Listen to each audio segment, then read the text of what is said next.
इस सेशन के साथ हम लोग स्टार्ट करेंगे फ्लूइड मैकेनिक्स को। फ्लूइड मैकेनिक्स में सबसे पहले हम लोग बेसिक चैप्टर पढ़ेंगे which is properties of fluid, और प्रॉपर्टीज ऑफ फ्लूइड के बाद फिर हम लोग वन बाय वन करके अपने डिफरेंट चैनल्स की बात करेंगे। फ्लूइड मैकेनिक्स के बाद हम लोग ओपन चैनल फ्लो पढ़ेंगे एंड आफ्टर दैट फिर हम लोग आगे आने वाले सब्जेक्ट जैसे आरसीसी या फिर सोम के बारे में बात करेंगे। ठीक है, अगर मैं बात करूं कि फ्लूइड मैकेनिक्स हम लोग शुरू कैसे करें, तो सबसे पहले तो अगर आप कोई भी सब्जेक्ट पढ़ते हो तो उस सब्जेक्ट के बारे में जानना जरूरी है। ठीक है, यानी कि हमें सबसे पहले जानना चाहिए कि फ्लूइड मैकेनिक्स होता क्या है। तो पहले आपका चैप्टर का नाम क्या है? चैप्टर का नाम है आपका प्रॉपर्टीज ऑफ फ्लूइड।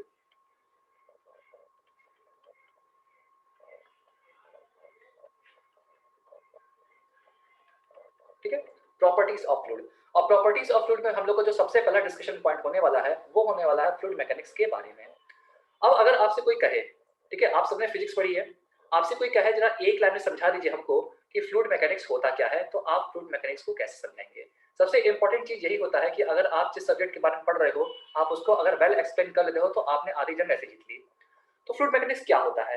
ये साइंस का एक ऐसा ब्रांच होता है जिसमें हम किसी भी फ्लूइड के बिहेवियर के बारे में पढ़ते हैं। अब चाहे वो फ्लूइड आपका रेस्ट मोशन में हो या फिर वो आपका मोशन में हो। ठीक है, यानी कि अगर वो रेस्ट कर रहा है तब भी हम उसके बिहेवियर के बारे में स्टडी करेंगे, जब वो मोशन में हो तब भी हम उसके बिहेवियर के बारे में स्टडी करते हैं। ठीक है, और उसके रेस्ट या मोशन में होना ही फ्लूइड मैकेनिक्स को उसके सब ब्रांचेस में तोड़ता है। तो वन लाइन आंसर मैं बोलूं कि मैं इसको कैसे एक्सप्लेन करूंगा, तो ये कह सकते हैं हम, it is the branch of science, branch of science जिसमें हम लोग क्या करते हैं, जिसमें हम लोग स्टडी करते हैं। किसकी स्टडी करते हैं? हम लोग स्टडी करते हैं बिहेवियर ऑफ फ्लूइड की। ठीक है,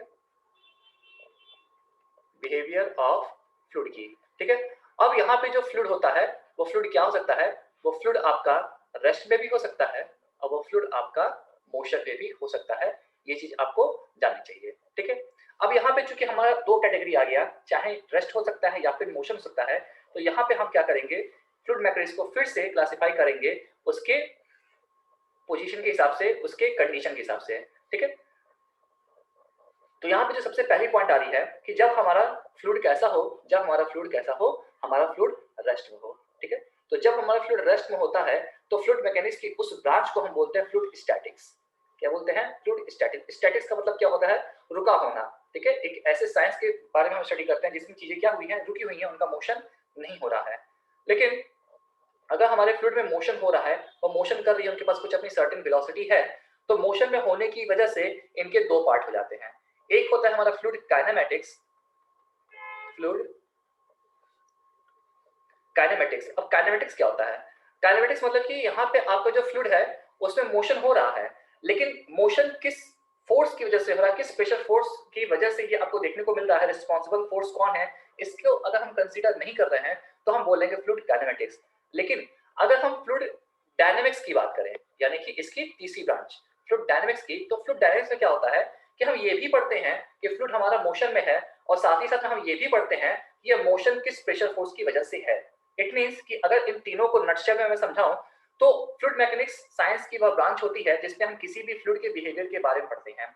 अब वो फ्लूइड आपका रेस्ट में भी हो सकता है, वो फ्लूइड आपका मोशन में भी हो सकता है। अगर रेस्ट में होगा तो उस ब्रांच ऑफ साइंस को हम बोलेंगे फ्लूइड स्टैटिक्स, और अगर वो मोशन में होगा तो उस ब्रांच ऑफ साइंस को हम बोलेंगे फ्लूइड काइनेमेटिक्स या फ्लूइड डायनेमिक्स। अब काइनेमेटिक्स में क्या होता है, प्रेशर फोर्सेस कंसीडर नहीं होती हैं, जो रिस्पॉन्सिबल प्रेशर फोर्स है उनको कंसीडर नहीं करते हैं। जबकि फ्लूइड डायनेमिक्स क्या होता है कि फ्लूइड डायनेमिक्स में हम लोग जिस भी प्रेशर फोर्स की वजह से, जिस भी कॉज की वजह से आपके फ्लूइड में मोशन हो रहा है, उस कॉज को भी हम कंसीडर करते हैं, उस कॉज के बारे में भी हम लोग स्टडी करते हैं। तो नटशेल में फ्लूइड मैकेनिक्स क्या होता है और इसके सब ब्रांच कौन से हैं ये मैंने आपको बता दिया। ठीक है, अब चलिए, अब हम लोग जो नेक्स्ट टॉपिक है, नेक्स्ट टॉपिक है प्रॉपर्टीज ऑफ फ्लूइड के बारे में, जो कि इस चैप्टर का नाम भी है। ठीक है,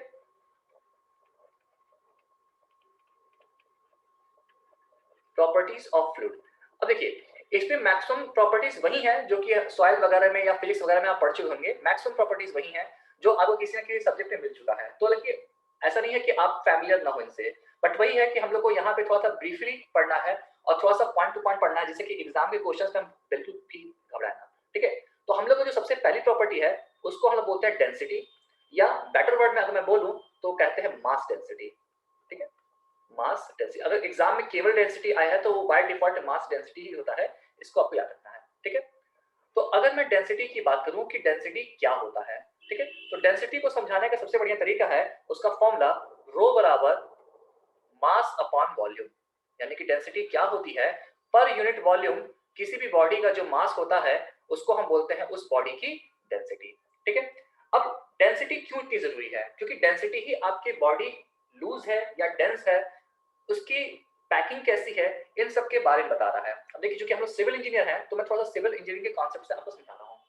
फॉर एग्जाम्पल कि मैं कहूँ कि मेरे सॉइल की डेंसिटी बड़ी अच्छी है, इट मीन्स कि उसकी बेरिंग कैपेसिटी अच्छी होगी, उसकी शेयरिंग स्ट्रेंथ अच्छी होगी। क्यों? क्योंकि वो बहुत ही क्लोजली पैक है, तो जब क्लोजली पैक होगा तो लोड को सहने की क्षमता उसके अंदर ज्यादा होगी। अब फ्लूइड में अगर आ जाए तो किसी भी फ्लूइड की अगर डेंसिटी अच्छी है, इट मीन्स कि उनकी विस्कोसिटी पर उसका सीधा असर देखने को मिलेगा, उसके मोशन पे उसका सीधा असर देखने को मिलेगा, उसके घेरे गए जगह पे उसके द्वारा लगाए गए प्रेशर फोर्सेस पे उसका असर देखने को मिलेगा, जिसको हम इंटेंसिटी ऑफ प्रेशर भी आगे चल के बोलेंगे। ठीक है।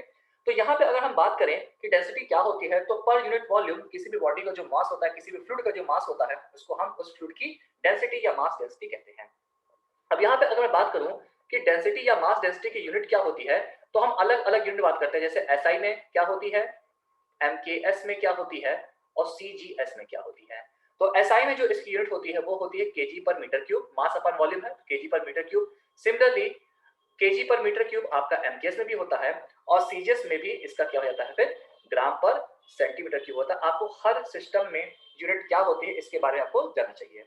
अब ये तो लगभग ऐसी चीज है जो कि सर किसी को पता है, मतलब कि मोस्ट ऑफ द लोगों को इसके बारे में पता होता है। ठीक है। लेकिन अब यहाँ पे जो बोनस फैक्ट है जिसके बारे में हमको जानना है वो क्या है कि अगर मैं किसी लिक्विड की बात करूं, ठीक है, मैं क्या बात कर रहा हूं, मैं किसी लिक्विड की, तो लिक्विड की जो डेंसिटी होती है उस डेंसिटी को हम लोग क्या मानते हैं, उस डेंसिटी को हम लोग मानते हैं कांस्टेंट। ठीक है। हम ये मान के चलते हैं कि जब लिक्विड फ्लो कर रहा होता है तो डिफरेंट डिफरेंट पॉइंट्स पे with respect of time density change नहीं होती है। लेकिन वहीं अगर हम किसी गैस के बारे में बात कर रहे हैं, ठीक है, गैस भी फ्लूइड है, लिक्विड भी फ्लूइड है, ठीक है, अगर हम किसी गैस की बात कर रहे हैं तो गैस की जो डेंसिटी होती है वो डेंसिटी क्या होती है, वो डेंसिटी आपकी वेरिएबल होती है, वो वेरी कर सकती है डिफरेंट डिफरेंट रीजंस की वजह से। ठीक है। तो ये आपको जानना होता है, कभी कभी क्वेश्चन पूछ भी देता है क्योंकि फ्लूइड का मतलब होता है लिक्विड एंड गैस बोथ। ठीक है। तो फ्लूइड में ही अगर हम लिक्विड की बात करेंगे तो उसकी डेंसिटी कांस्टेंट होगी, जबकि फ्लूइड में ही अगर हम गैस की बात करेंगे तो उसकी डेंसिटी क्या हो जाती है, वेरिएबल हो जाती है। अगेन जो अगला बोनस फैक्टर आता है वो बोनस फैक्टर होता है सॉरी, कि अगर मैं वाटर की डेंसिटी की बात करूं, डेंसिटी ऑफ वाटर, ठीक है, तो डेंसिटी ऑफ वाटर की अगर मैं बात करूं तो डेंसिटी ऑफ वाटर मैक्सिमम कब होता है, तो डेंसिटी ऑफ वाटर मैक्सिमम होता है एट 4 डिग्री सेल्सियस। कब होता है? At 4 degree Celsius. और इस समय जो प्रेशर होता है वो प्रेशर क्या होता है, वो 1 एटमॉस्फेरिक प्रेशर के बराबर होता है, यानी कि 1 एटमॉस्फेरिक प्रेशर और 4 डिग्री सेल्सियस पे जो वाटर की डेंसिटी है वो वाटर की डेंसिटी क्या होती है, वो वाटर की डेंसिटी आपकी मैक्सिमम होती है। साथ ही साथ में अगर मैं इसके वैल्यू की बात करूं तो ये वैल्यू कितना होता है, तो वाटर की डेंसिटी मैक्सिमम आपकी 1000 केजी पर मीटर क्यूब, या अगर मैं सीजीएस में बोलूं तो 1 ग्राम पर क्यूबिक सेंटीमीटर होता है। ठीक है। तो ये आपकी डेंसिटी से रिलेटेड कुछ बोनस फैक्ट्स थे और ये आपका डीप इंफॉर्मेशन था जो कि आप लोग को जानना चाहिए। ठीक है। अब हम लोग अपने नेक्स्ट टॉपिक पे आते हैं। नेक्स्ट टॉपिक है यानी कि प्रॉपर्टीज में हम लोग का जो सेकंड टॉपिक है उसको हम लोग बोलते हैं स्पेसिफिक वेट। ठीक है। स्पेसिफिक वेट, स्पेसिफिक वेट को हम लोग एक और नाम से जानते हैं जिसको हम लोग बोलते हैं वेट डेंसिटी। ठीक है।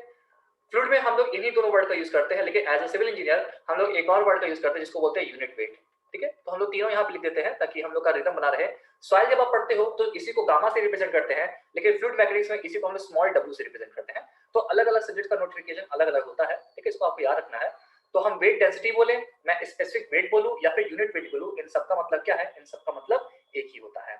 अब अगेन अगर मैं बात करूं कि इससे आप समझते क्या है, तो जो वेट डेंसिटी होती है वो बताती है कि पर यूनिट वॉल्यूम आपका वेट कितना है। ठीक है। क्या बताता है, ये बताता है कि per unit volume weight of fluid कितना है, इसी को हम बोलते हैं वेट डेंसिटी। ठीक है। Weight upon volume, per unit volume जो भी फ्लूइड का वेट होता है उसको हम लोग वेट डेंसिटी कहते हैं। और फिर से यहाँ पे वही बात निकल के आती है कि इसकी यूनिट क्या होती है। तो इसकी यूनिट की अगर मैं बात करूंगा तो एसआई सिस्टम में जो इसकी यूनिट होगी वो न्यूटन पर मीटर क्यूब हो जाएगी। वही अगर मैं बात करूंगा एमकेएस में, तो एमकेएस में जो यूनिट होती है वो आपके केजीएफ पर मीटर क्यूब हो जाएगी। और अगर मैं सीजीएस की बात करूं तो सीजीएस में जो यूनिट होती है वो डाइन पर सेंटीमीटर क्यूब हो जाएगी। ठीक है। आपको पता होगा कि न्यूटन का सीजीएस फॉर्म डाइन होता है, ठीक है, तो वहीं से आपका निकल गया डाइन पर सेंटीमीटर क्यूब हो जाएगी। फिर से वही सेम चीज, अगर मैं डेटाबेस बात करूं कि हम एसएससी जे में अगर देखेंगे तो डेटाबेस क्वेश्चन काफी ज्यादा आते हैं, या किसी भी डीएमआरसी एलएमआरसी किसी भी जे एग्जाम की बात करेंगे तो वहां पे डेटाबेस क्वेश्चन ज्यादा आते हैं। तो हमें एक चीज क्या जाननी है, हमें जाननी है कि स्पेसिफिक वेट ऑफ वाटर कितना होता है, ठीक है, तो स्पेसिफिक वेट ऑफ वाटर, ठीक है, तो स्पेसिफिक वेट ऑफ वाटर को मैं लिख सकता हूं 9810 न्यूटन पर मीटर क्यूब, या बहुत सारी बुक्स में आपने इसको ऐसे लिखा होगा 9.81 किलो न्यूटन पर मीटर क्यूब, ठीक है, तो आप इसको इस तरह से भी रिप्रेजेंट कर सकते हो। अब यहाँ पे हमने न्यूटन डाइन यूज किया है, अगर आपने सोम पढ़ा होगा तो प्रॉपर्ली आपको इस बारे में पता होगा, लेकिन अगर आप भूल गए हैं तो मैं यहाँ बता दूं कि 1 न्यूटन बराबर 10⁵ डाइन होता है, ठीक है, डाइन फोर्स की सीजीएस में यूनिट है, जबकि न्यूटन फोर्स की एसआई में यूनिट है या एमकेएस में यूनिट है, ठीक है, वैसे एमकेएस ना बोल के एसआई बोलिए ज्यादा बेटर है, ठीक है, क्योंकि एमकेएस में केजीएफ जाता है। तो अगेन वही सेम चीज आती है कि 1 केजीएफ कितना होता है, केजीएफ मतलब किलोग्राम फोर्स, तो 1 केजीएफ आपका 9.81 न्यूटन के बराबर होता है, यानी कि अगर केजीएफ से न्यूटन में जाना है तो सिंपली आप 9.81 से मल्टीप्लाई कर दीजिए, और न्यूटन से केजीएफ में आना है तो सिंपली आप 9.81 से डिवीजन कर दीजिए, ठीक है। तो मैंने आपको वेट डेंसिटी के बारे में बता दिया, मैंने आपको मास डेंसिटी के बारे में बता दिया। अब आते हैं हम लोग स्पेसिफिक वॉल्यूम पे। तो हम लोग का टॉपिक नंबर 3 है विच इज स्पेसिफिक वॉल्यूम, ठीक है, विशिष्ट आयतन बोलते हैं इसको हिंदी में, स्पेसिफिक वॉल्यूम। तो देखिएगा स्पेसिफिक वॉल्यूम को जो सिंबल होता है ये होता है, मैं इसको वी बार बोलता हूँ, आप जो चाहे वो बुलाइए, ठीक है, मैं इसको वी बार के नाम से जानता हूँ। और अभी आप बायोलॉजी जब पढ़ेंगे चैप्टर नंबर 4 तो वहां पे भी वी बार आएगा, लेकिन वहां पे वी बार का जो मीनिंग है वो चेंज जाएगा, तो यहाँ पे आपको इस चीज का ध्यान रखना है। अब अगर मैं पूछूं आपसे कि स्पेसिफिक वॉल्यूम क्या होता है, तो इसका सिंपल सा आंसर आता है कि जो स्पेसिफिक वॉल्यूम होता है वो पर यूनिट मास जितना वॉल्यूम कवर कर रहा है उसको रिप्रेजेंट करता है। इट मींस हम इसको सिंपली कह सकते हैं कि जो मेरा स्पेसिफिक वॉल्यूम होता है वो मास डेंसिटी का रेसिप्रोकल होता है, ठीक है, मास डेंसिटी का जस्ट उल्टा होता है। फिर से सुनिएगा, स्पेसिफिक वॉल्यूम क्या होता है, specific volume per unit mass जितना भी वॉल्यूम फ्लूइड ऑक्यूपाई कर रहा है उसको रिप्रेजेंट करता है, ठीक है, या इन शॉर्ट हम कह सकते हैं कि जो स्पेसिफिक वॉल्यूम होता है वो मास डेंसिटी का क्या होता है, रेसिप्रोकल होता है। और यहीं से अगर मैं इसके यूनिट की बात कर दूं कि यूनिट क्या होता है, तो इसकी जो एसआई यूनिट होती है वो एसआई यूनिट क्या होती है, एसआई यूनिट इसकी मीटर क्यूब पर केजी होती है, होनी भी चाहिए भाई, डेंसिटी का जस्ट उल्टा है। एमकेएस की बात करें तो एमकेएस में भी इसकी सेम यूनिट होती है मीटर क्यूब पर केजी, और अगर मैं सीजीएस की बात करूं तो सीजीएस में जो यूनिट होती है वो हो जाती है सेंटीमीटर क्यूब पर ग्राम, सेंटीमीटर क्यूब पर ग्राम, ठीक। अब यहाँ पे देखिएगा, सबसे जो मेन क्वेश्चन इस टॉपिक से बनता है, बहुत ही कम जगह पे इसका फॉर्मूला पूछते हैं, लेकिन अगर दिन अच्छा रहा तो एसएससी जेईई जैसे एग्जाम में पूछ भी लेता है, लेकिन जो इसमें अच्छा क्वेश्चन बनता है वो बनता ये है कि वी बार का प्रयोग जनरली करते कहाँ है, तो we bar is generally used for gases, ठीक है, जनरली यूज्ड फॉर गैसेस, ठीक है, नॉर्मली गैस लिक्विड के लिए यूज नहीं किया जाता है, इसका जनरली यूज कहाँ किया जाता है, गैसेस के लिए जाता है। तो ये बात आपको याद रखनी चाहिए कि आखिर हर प्रॉपर्टी का अपना एक सिग्निफिकेंस होता है, ये नहीं कि आप किसी भी चीज को कहीं भी यूज कर लेते हो, ठीक है, सबका अपना एक पर्पस होता है सब चीज को इंट्रोड्यूस करने का, तो आपको वो पर्पस भी पता होना बहुत जरूरी है। तो ये हो गया आपका स्पेसिफिक वॉल्यूम। अब आते हैं हम लोग अपने नंबर 4 प्रॉपर्टी पे which is specific gravity. Number 4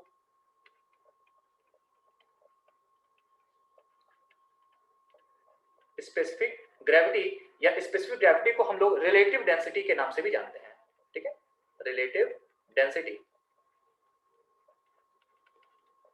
अब देखिए इसको हम लोग जनरली स्मॉल एस से या कैपिटल एस से रिप्रेजेंट करते हैं। अब अगर मैं बात करूं कि स्पेसिफिक ग्रेविटी या रिलेटिव डेंसिटी से आप समझते क्या हो, बहुत सिंपल सा है, इसमें कोई भी ऐसा रॉकेट साइंस नहीं है। अगर मेरे को किसी भी फ्लूइड का, चलिए मैं यहाँ पे चूंकि फ्लूइड मैंने पढ़ा था, हम फ्लूइड के साथ चलते हैं, किसी भी फ्लूइड की अगर मेरे को स्पेसिफिक ग्रेविटी चाहिए तो मैं उस फ्लूइड की डेंसिटी को, मींस डेंसिटी ऑफ फ्लूइड, उस फ्लूइड की डेंसिटी को हम लोग डिवाइड कर देते हैं डेंसिटी ऑफ वाटर से। लेकिन डेंसिटी ऑफ वाटर कौन सा, 4 डिग्री सेल्सियस पे है, तो density of water at 4 degree Celsius. क्या बोला मैंने यहाँ पे, मैंने ये बोला कि अगर आपको किसी भी फ्लूइड की स्पेसिफिक ग्रेविटी जाननी है तो सिंपली उस फ्लूइड की डेंसिटी में आप वाटर की डेंसिटी से डिवीजन कर दीजिए, और यहाँ पे जो वाटर की डेंसिटी होगी वो 4 डिग्री सेल्सियस पे ली जाती है, क्योंकि हमें पता है 4 डिग्री सेल्सियस पे जो डेंसिटी ऑफ वाटर होता है वो मैक्सिमम होता है, ठीक है। तो इन शॉर्ट में इसको ऐसे लिख सकते हैं कि S of fluid, specific gravity of any fluid को मैं लिख सकता हूं डेंसिटी ऑफ फ्लूइड अपॉन 1000, क्योंकि हमें पता है कि आपका जो डेंसिटी ऑफ वाटर होता है वो कितना होता है, 1000 होता है। तो मैं ऐसे भी कह सकता हूं कि अगर मेरे को किसी भी फ्लूइड की डेंसिटी निकालनी है और उसकी स्पेसिफिक ग्रेविटी मेरे को पता है, तो मैं उसकी स्पेसिफिक ग्रेविटी में अगर डायरेक्टली 1000 से मल्टीप्लाई कर दूं तो मेरे को केजी पर मीटर क्यूब में उसकी डेंसिटी मिल जाएगी। और अगर मेरे को सीजीएस में चाहिए तो डेंसिटी ऑफ फ्लूइड निकालने के लिए मैं क्या कर सकता हूं, मैं उसकी स्पेसिफिक ग्रेविटी में 1 से मल्टीप्लाई कर दूंगा और वहां पे मेरे को जो डेंसिटी है वो ग्राम पर सीसी मिल जाएगी। अब ये जो फॉर्मूले लिखे हैं ये फॉर्मूले आपके ऑब्जेक्टिव में काफी टाइम बचाएंगे। जैसे अगर आपको स्पेसिफिक ग्रेविटी पता है, सिंपली उसको 1000 से मल्टीप्लाई करिए, डेंसिटी आपके हाथ में है। जो थोड़े से कॉम्प्लेक्स न्यूमेरिकल होते हैं वहां पे ये चीजें आपको काफी हेल्प करती हैं। अब फिर से वही सेम चीज जो हम लोग पढ़ते आए हैं कि भाई यूनिट क्या होगी, तो आप यहाँ पे देख रहे हैं कि दो ऊपर और नीचे दोनों तरफ क्या है, आपकी डेंसिटी है, तो ये एक यूनिट लेस पैरामीटर है। क्या है ये? यूनिट लेस पैरामीटर है। ये चीज आपको जाननी है क्योंकि रेशियो है और जहां कहीं भी रेशियो आता है वहां पर यूनिट नहीं होती है, ये भी जानना है। ठीक। अच्छा, एक और चीज अगर मैं यहाँ बात करूं कि अगर मैं स्पेसिफिक ग्रेविटी की बात करूं, किसी भी फ्लूइड की अगर स्पेसिफिक ग्रेविटी 1 से ज्यादा है, ठीक है, अगर किसी भी फ्लूइड की स्पेसिफिक ग्रेविटी 1 से ज्यादा है तो वो फ्लूइड क्या होगा, हैवियर देन वाटर होगा। क्या होगा? Heavier than water. ये एक सिंपल सी बात है, आप समझ ही रहे होंगे। ठीक है। और अगर किसी भी फ्लूइड की स्पेसिफिक ग्रेविटी आपकी 1 से कम है तो वो क्या होगा, लाइटर देन वाटर होगा। इट मींस कि अगर मैं उसको वाटर के ऊपर गिराऊंगा और वो इमिसिबल नहीं है, सॉरी उसके साथ मिक्स नहीं हो सकता है, ठीक है, तो वो क्या होगा, वो उसके ऊपर तैरने लगेगा। जैसे केरोसिन, केरोसिन की स्पेसिफिक ग्रेविटी कितनी होती है, 0.8। इसलिए केरोसिन को जब आप वाटर में मिलाते हो तो केरोसिन वाटर के ऊपर कलेक्ट जाता है। ठीक है। तो ये आपका एक अनुमान लगाने का तरीका होता है कि कौन सी फ्लूइड वाटर से भारी है और कौन सी फ्लूइड आपके वाटर से हल्की है। तो इस तरह से हम स्पेसिफिक ग्रेविटी को डिफरेंट एस्पेक्ट में समझ सकते हैं। भाई कोई दिक्कत है तो आप पूछ सकते हैं। ठीक है। Now come to the next point. अब हम लोग को पढ़ना है थोड़ा सा विस्कोसिटी के बारे में जानते हैं। ठीक है। अगर मैं सिंपल लिखता हूं विस्कोसिटी, ठीक है, मैं विस्कोसिटी बोलूं या फिर मैं डायनामिक विस्कोसिटी बोलूं, दोनों एक ही चीज है। ठीक है, जनरल टर्म है। जनरली हम लोग विस्कोसिटी वर्ड यूज करते हैं, लेकिन अगर उसको हम थोड़ा डिटेल में बोले तो उसको क्या बोलते हैं, डायनामिक विस्कोसिटी। ठीक है। अब अगर मैं विस्कोसिटी की बात करूं, जिसको हम लोग डायनामिक विस्कोसिटी कहते हैं और जिसको हम लोग म्यू से रिप्रेजेंट करते हैं, तो ये क्या होता है? विस्कोसिटी को या डायनामिक विस्कोसिटी को इंट्रोड्यूस करने के लिए न्यूटन ने अपना एक नियम दिया था, ठीक है, जिसको हम न्यूटन्स लॉ ऑफ विस्कोसिटी कहते हैं। अभी आगे चल के इसको हम पढ़ेंगे भी डिटेल में, लेकिन यहाँ पे मैं थोड़ा सा आपको बताता हूँ कि न्यूटन के अनुसार, ठीक है, न्यूटन ने ये कहा था कि जब फ्लूइड होता है ना, अब फ्लूइड की आगे हम लोग डेफिनेशन वगैरह भी पढ़ेंगे, यहाँ पे भी मैंने इसको इंट्रोड्यूस नहीं किया। ठीक है, एक पैटर्न बना के चलेंगे। फ्लूइड क्या होता है? फ्लूइड एक ऐसा फॉर्म ऑफ मैटर होता है जो कि कॉन्टिन्यूअस डिफॉर्मेशन शो करता है। एक हम यहाँ वर्ड आया कॉन्टिन्यूअस डिफॉर्मेशन। हमें लगता है कि फ्लूइड हमारा बह रहा है, एक्चुअली वो बह नहीं रहा होता है, वो कॉन्टिन्यूअसली डिफॉर्म हो रहा होता है। क्योंकि फ्लूइड एक ऐसा स्टेट ऑफ मैटर होता है जिसमें शियर स्ट्रेस को झेलने की क्षमता बिल्कुल भी नहीं होती है। अगर हम उसके ऊपर किसी भी तरह का हल्का सा भी शियर फोर्स लगा देंगे ना, तो शियर फोर्स की वजह से वो कॉन्टिन्यूअसली डिफॉर्म होता जाएगा, वो उसको रेसिस्ट नहीं कर पाएगा। तो जो न्यूटन थे उन्होंने कहा कि ये जो शियर स्ट्रेस पैदा हो रहा है ना, ये shear stress rate of shear strain के डायरेक्टली प्रोपोर्शनल होता है। रेट ऑफ शियर स्ट्रेन के डायरेक्टली प्रोपोर्शनल होता है, यानी कि जो हमको शियर डिफॉर्मेशन दिख रहा है उसके रेट के डायरेक्टली प्रोपोर्शनल होता है। और फिर उन्होंने अपने एक प्रॉपर मेथड के द्वारा इसको प्रूव भी किया और वहां पे एक ये जो डायरेक्ट वर्ड यूज किया उन्होंने कि डायरेक्टली प्रोपोर्शनल होता है, तो इस डायरेक्टली प्रोपोर्शनल के साइन को हटाने के लिए उन्होंने एक कांस्टेंट इंट्रोड्यूस किया और इस कांस्टेंट को उन्होंने डायनामिक विस्कोसिटी बोला। ठीक है। तो हम क्या कह सकते हैं कि विस्कोसिटी क्या होता है? तो विस्कोसिटी किसी भी फ्लूइड की वो प्रॉपर्टी होती है जो कि एक लेयर को उसके एडजेसेंट दूसरी लेयर के रेस्पेक्ट में मूव करने में रेसिस्टेंस प्रोवाइड करती है। ठीक है। तो मैं यहाँ पर अगर इसको एक सिंपल लैंग्वेज में आपको समझाऊं तो विस्कोसिटी क्या होती है, तो विस्कोसिटी एक रेसिस्टेंस है, resistance of one layer against movement of adjacent layer. ठीक है, एडजेसेंट मतलब क्या होता है, सटा हुआ। ठीक है, तो एडजेसेंट लेयर। अब होगा क्या? अब होगा ये कि जब एक लेयर आगे बढ़ेगी तो वो अपने साथ नीचे वाली लेयर को भी ले जाना चाहेगी, लेकिन लॉ ऑफ इनर्शिया की वजह से नीचे वाली लेयर अपनी किसी भी तरह की सिचुएशन में चेंज नहीं चाहेगी, तो वो उसका विरोध करेगी और इस तरह से इन दोनों के बीच में एक विस्कोसिटी नामक प्रॉपर्टी डेवलप होती है, ठीक है। और अभी इसको थोड़ा सा डिटेल में हम लोग प्रॉपर्ली वेरीफाई भी करेंगे और प्रूव भी करेंगे, ठीक है। अभी यहाँ तक के लिए हम लोग समझ लेते हैं कि जो डायनामिक विस्कोसिटी होती है, ये डायनामिक विस्कोसिटी आपकी shear stress divided by velocity gradient के बराबर होती है। इन सब के बारे में अभी हम लोग को आगे प्रूव करके भी पढ़ना है, तो डोंट वरी अबाउट दैट, ठीक है। तो यहाँ पे हमने पढ़ा कि डायनामिक विस्कोसिटी क्या होती है, it is the ratio of shear stress divided by velocity gradient, ठीक है। यहाँ पे टाउ क्या है, शियर स्ट्रेस है, du अपॉन dy क्या है, वेलोसिटी ग्रेडियंट है, और म्यू क्या है, डायनामिक विस्कोसिटी है। फिर से सबसे इंपॉर्टेंट चीज यहाँ पे अगेन कि यूनिट क्या होगी, यूनिट आपको सबका याद रखना है, क्योंकि जिस लेवल के एग्जाम की तैयारी आप कर रहे हैं वहां पे यूनिट कॉन्टिन्यूसली पूछे जाते हैं, ठीक है।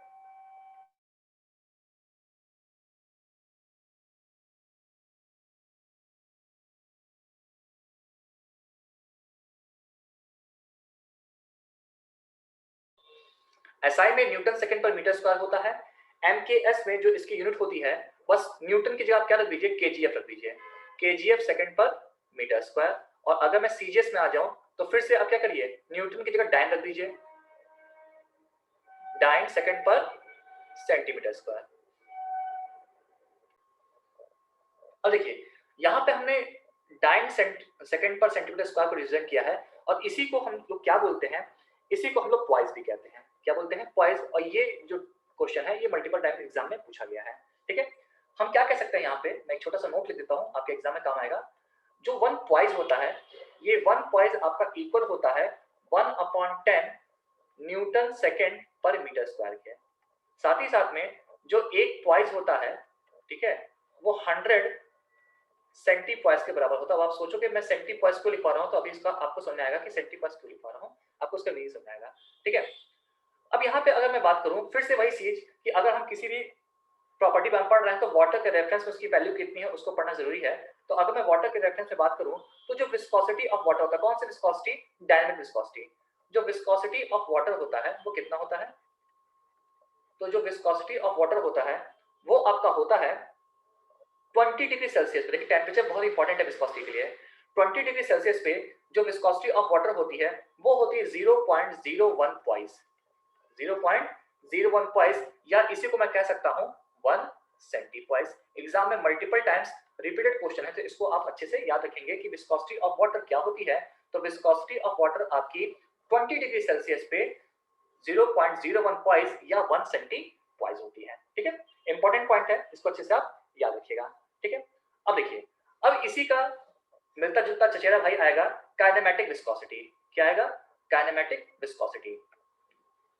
जब चैप्टर एंड होगा तो मैं बहुत सारे स्टैटिकल डेटा के बेस पे एक कंपैरिजन भी करके आपको दिखा दूंगा, ठीक है। तो मतलब कोशिश यही करेगा कि लास्ट तक पूरा बढ़िया से देखिए, ठीक है। मैं ये नहीं कि आप बीच में स्किप करके चले गए। काइनेमेटिक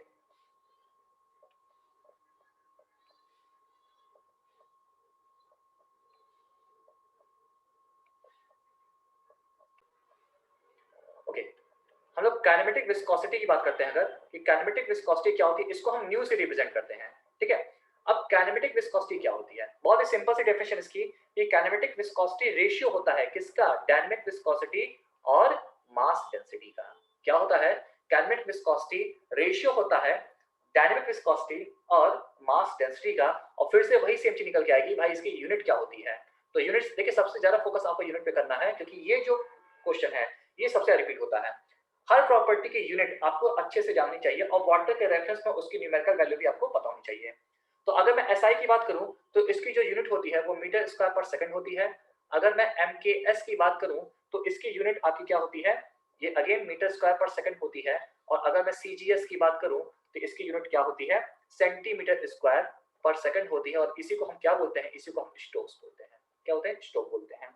अब यहाँ पे फिर से वही कन्वर्जन की बात आएगी कि एक स्टोक क्या होता है।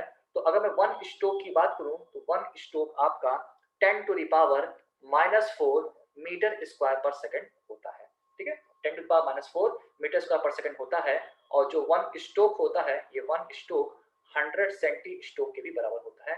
अगेन वही बात कि हम सेंटी स्टोक के बारे में क्यों पढ़ रहे हैं, सेंटी स्टोक के बारे में पढ़ रहे हैं क्योंकि हम लोग को वाटर की वैल्यू चाहिए, ठीक है। अब देखिए यहाँ पे मल्टीपल चीजें इन्वॉल्व हो रही हैं। आप देख रहे होंगे कि जो फ्लूइड की इनिशियल चीजें हैं इसमें आपकी जो वैल्यूज हैं और जो आपके यूनिट्स हैं उनका कन्वर्जन बहुत इंपॉर्टेंट है। तो कई बार एग्जाम में क्वेश्चन ऐसे बन जाते हैं कि वो किसी एक यूनिट में वैल्यू देंगे और उसको दूसरे यूनिट के टर्म्स में पूछ लेंगे कि भाई एक यूनिट आपका ये हो गया, तो जरा बताइए कि अगर मान लीजिए स्ट्रोक में दे दिया और स्ट्रोक से देने के बाद फिर वो कह रहा है कि आप इसको मीटर स्क्वायर पर सेकंड के टर्म में बता दीजिए, ऐसा ये एमकेएस के टर्म में बता दीजिए। तो वहां पे ऐसे जो क्वेश्चन होते हैं उसके बनने के चांस ज्यादा होते हैं, क्योंकि जो प्री वाले एग्जाम्स होते हैं, प्री वाले एग्जाम्स पे ज्यादा स्कोप नहीं बनता कि वो बहुत इन डेप्थ जाकर के क्वेश्चन को पूछें, तो इतना वो कर नहीं सकते। तो इसीलिए वो जो स्टैटिकल क्वेश्चंस है उन स्टैटिकल क्वेश्चंस पे वो ज्यादा फोकस करते हैं।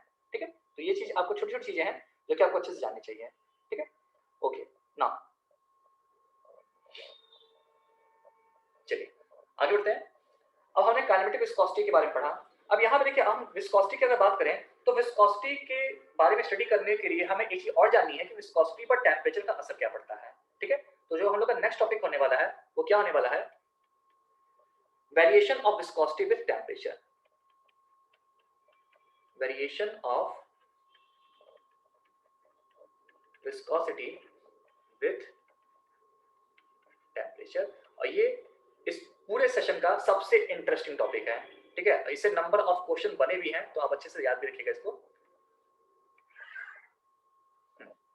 Variation of viscosity with temperature. अब यहाँ पे थोड़ा सा डेप्थ में हम लोग पढ़ेंगे अच्छे से कि किसी भी फ्लूइड की जो विस्कोसिटी होती है, किसी भी फ्लूइड की जो विस्कोसिटी होती है वो दो रीजन से होती है। एक रीजन होता है उसका कोहेजन, और एक जो रीजन होता है वो होता है molecular momentum transfer. Molecular momentum transfer. अब देखिए, अब कोहेजन तो आप सब जानते होंगे कि कोहेजन क्या होता है, नहीं जानते तो सुन लीजिए। कोहेजन का मतलब होता है कि जब सेम मॉलिक्यूल्स एक दूसरे की तरफ अट्रैक्ट होते हैं तो उसको हम क्या बोलते हैं, उसको हम बोलते हैं कोहेजन।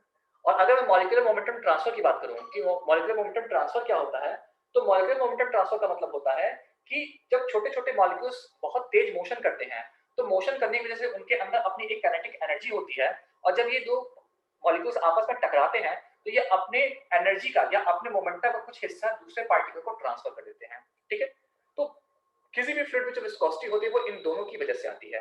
अब यहाँ पे आपको थोड़ा ध्यान रखना है, अगर मैं बात करूं लिक्विड की, तो लिक्विड की जो विस्कोसिटी होती है उस विस्कोसिटी में कोहेजन डोमिनेट करता है।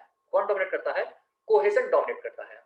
और कोहेजन के बारे में एक चीज आप जान लीजिए कि कोहेजन में जैसे जैसे आप टेम्परेचर को इंक्रीज करेंगे वैसे वैसे क्या होगा, वैसे वैसे कोहेजन की वैल्यू घटती जाएगी। ठीक है, कोहेजन डिक्रीजेस, ये चीज आपको जाननी है।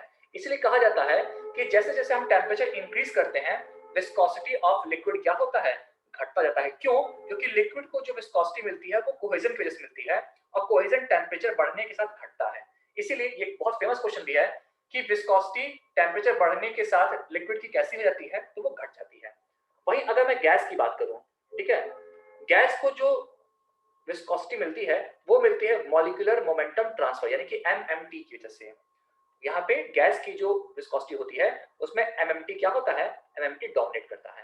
ठीक है, अब एमएमटी के बारे में क्या होता है कि जैसे जैसे आप टेम्परेचर बढ़ाओगे, टेम्परेचर बढ़ाएंगे तो जो पार्टिकल्स है वो और तेज मूव करेंगे, यानी कि उनके अंदर और काइनेटिक एनर्जी आएगी। जितना ज्यादा फास्ट वो मूव करेंगे उतना ज्यादा उनमें कोलिजन होगा, जितना ज्यादा कोलिजन होगा उतना ज्यादा मोमेंटम ट्रांसफर होगा, और जितना ज्यादा मोमेंटम ट्रांसफर होगा गैस की विस्कोसिटी उतनी ही ज्यादा बढ़ेगी।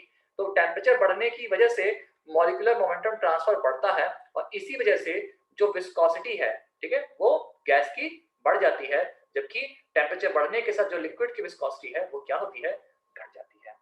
ये एक बहुत ही बढ़िया फैक्ट है जो कि आपको जानना चाहिए। जनरली लोग इस चीज में कंफ्यूज होते हैं। ठीक है, बस वो एक चीज रख लेते हैं कि टेम्परेचर बढ़ेगा विस्कोसिटी घटेगी। नहीं, टेम्परेचर बढ़ेगा विस्कोसिटी घटेगी फॉर लिक्विड, लेकिन टेम्परेचर बढ़ेगा तो विस्कोसिटी भी बढ़ेगी फॉर गैस। ठीक है, अब इसको हम एक्सप्रेशन के टर्म में रिप्रेजेंट कर सकते हैं, लेकिन जरूरत नहीं है, क्योंकि आपके जो प्री एग्जाम्स होते हैं उनमें उसका कोई मतलब नहीं होता है। लेकिन हाँ, ये जो कॉन्सेप्ट अभी आपने पढ़ा है इसको आपको अच्छे से याद रखना है। ठीक है, चलिए तो आज का सेशन यहीं पर रोकते हैं। ठीक है, बाकी कोई दिक्कत होगा तो आप मुझसे पूछ सकते हैं।